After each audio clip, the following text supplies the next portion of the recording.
Hi guys, it's your girl Jockwezi and I'm back with another YouTube video. If today happens to be your first time watching my YouTube video, don't forget to hit the subscribe button. If today's not your first time and you still haven't subscribed, please again, please do subscribe. Now guys, today I promised you in my previous video that I would do a grad school series, and I'm here to deliver on my word. Some people have been asking when I'm going to post it. People have been asking me questions, so I'm here today. I'm here to do it. I remember I told you that it's going to be a 3-part series. Let me talk slowly because I've been told I talk fast. So it's going to be a 3-part series, and how I'm going to structure I'm going to structure it like this. So the first one will be what you should get ready before you start applying. The second will be the application process itself, and the third will be what you should do after application. So the visa, all those things, I'll talk about it. The second will be application, and the first is what I'm going to do today. So let's get into the video. Now, from my previous video on what I wish I knew before applying for grad school, which I'll link up here, it's a good video to watch before you start watching this so that you can understand my build up. I did miss some things I think I should let you know, which are very important. Some things I wish I knew and I would have leveraged on much quicker, yes, if I had known them earlier, or if I had known them at all.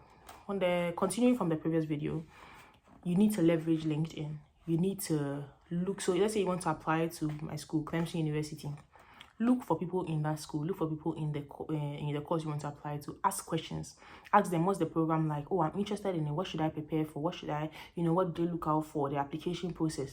Leverage LinkedIn. If you like, you can put it on your profile that you are interested in getting a school. Because I remember I put it on my LinkedIn that I wanted to get a school, and someone sent me an email to apply to his school, but I had already gotten this one, so but put it out there, let people know, network people in the school you want to go to, so that you can get a clearer understanding of what the requirements are and what they are looking out for.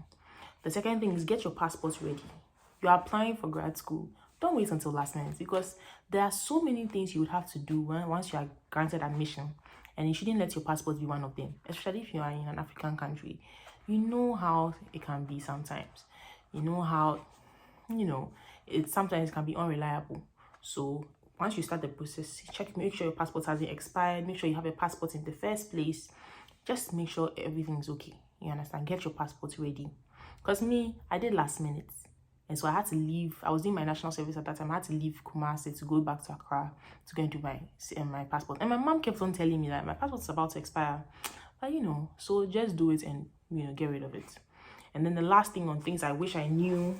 Okay, this is not something I wish I knew. I knew this, but I think it's a helpful tip for you to know. So my academic supervisor gave me this advice. He was like, when I'm applying to schools, I should classify the schools.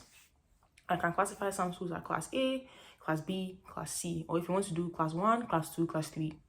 And class A, the schools are top schools. Like, you feel like, hey, if they give me this school here, then they blessed me. Like, in a that here, you are believing they will pick you. The chances of them picking you is very low. Like, it's a top school. So those are your options for top schools. Then you have class 2 or class B, which are like intermediate schools that the chances of them picking you is 50-50. And then you have your class C schools. The chances of them picking you is like 90%. Now, these are just estimations, but it's just good for you to categorize your schools when you're applying, so that because when you're applying, there are some schools you would have to pay application fees for. And so you would want to cast a safe bet. Do you cast bets? What do you do with bets? Like, you want to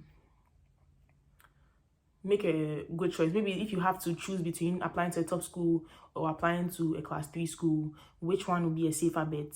Which one will be worth your money? That kind of thing. So when you classify your schools, it makes those kind of decisions a little easier. One thing I feel like everyone who wants to apply to grad school should know is that the process involves money. It involves what? Money. Because you are spending money right from your application to when you are admitted, to when you are leaving, till when you land in the country. You are spending money. So it involves a lot of money. So I'll try and talk about the costs along the way, but it involves money. So be mentally prepared for that, so that when it starts, it's not like you're not prepared. Be prepared for that. Okay, I wish I kept on telling my friends when we were applying that this is one of the things they need to involve in the discussion. When I say, oh, I want to apply for grad school, you should be getting money ready. you should be getting money ready. All right, now let's get into the video. Grad school series part 1. Now, the first thing I want to talk about when you're applying for grad school is your grades. No matter what anyone says, your application to grad school is heavily dependent on your grades. Well, don't let me say heavily, let me say relatively dependent, because for some, like when you're going for a master's program and you can pay for it, then it's dependent on how you sell yourself, on your portfolio, your CV, and all the other things I'm going to talk about in this video. But I spoke about grades heavily because if you want to go for a straight PhD program, as I would further talk about, then it's your grades. But if it's masters, like for example, masters without thesis or masters with thesis, and you can pay for it, and you have your grades are not, all that, you should still be able to get into a program. You're asking me, how did you get into a straight PhD program and everything? The key to opening that door is your grades. I will not lie about that. It's your grades. And it looks like the conversation is shifting more to applying for a PhD instead of this, just on the side. It's shifting to applying for a PhD instead of a master's. And people will be asking, like, why is everyone going for a PhD? Primarily, people are shifting to PhDs because of funding. Primarily because of funding. Because PhDs usually come much like most of them come with funding. Yes, but masters, the number of schools that give funding is very little.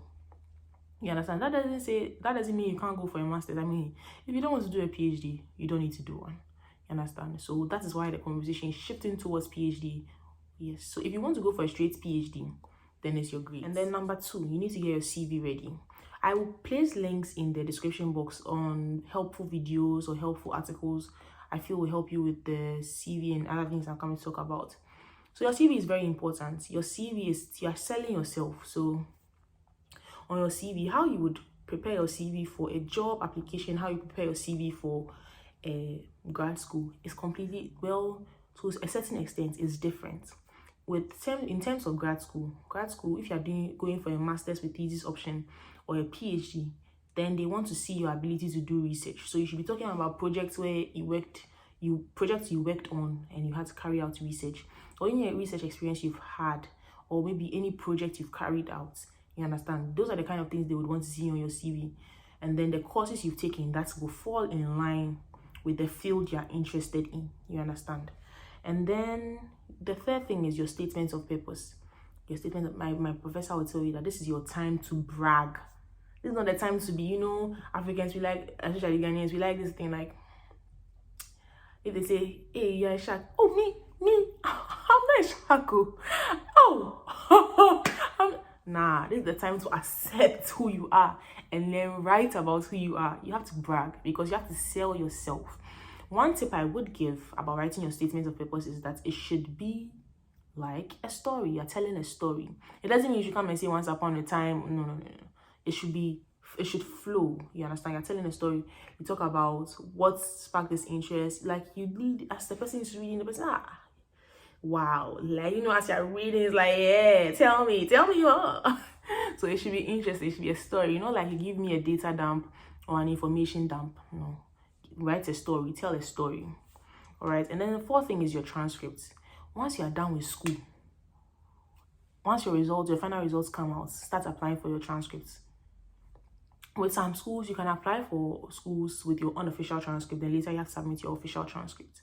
But for some schools, they require official transcripts. So immediately you're done with school, you start applying for that. Now, when I say unofficial transcripts, most schools, or from my best knowledge, most schools, your results, you can have access to them online. So what I did was I went to my results online and I took screenshots and I cut and pasted it in Word and I converted it to PDF. So that's an unofficial transcript because it's not signed by the school.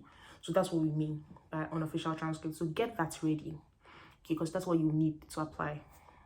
And then the last thing, your letters of recommendation. Now, like I said, when you're applying for a master's with thesis option or a research or a PhD option, they want you to be recommended by people who can carry out research. So there's a limit. So most of the time, that's why when you're applying for grad school, most people go back to their lecturers because your lecturers are involved with research. You understand? So if you're going for a master's with thesis option or a PhD, you should be targeting your professors or your lecturers, or you should target people in the industry that do research. that can vouch for your ability to carry out research. And letters of recommendation shouldn't come from a family member. It shouldn't. I think that's common knowledge, but let me just reiterate it just in case. So someone who can vouch for your ability to carry out research, you understand? That's what you should be looking for. So that brings me to the end of this video. If you have any questions, leave them in the comment section. I will address it. And thank you guys so much for the love and support. Don't forget to like, comment, share, and subscribe. And tell a friend to tell another friend that Odi has released another video.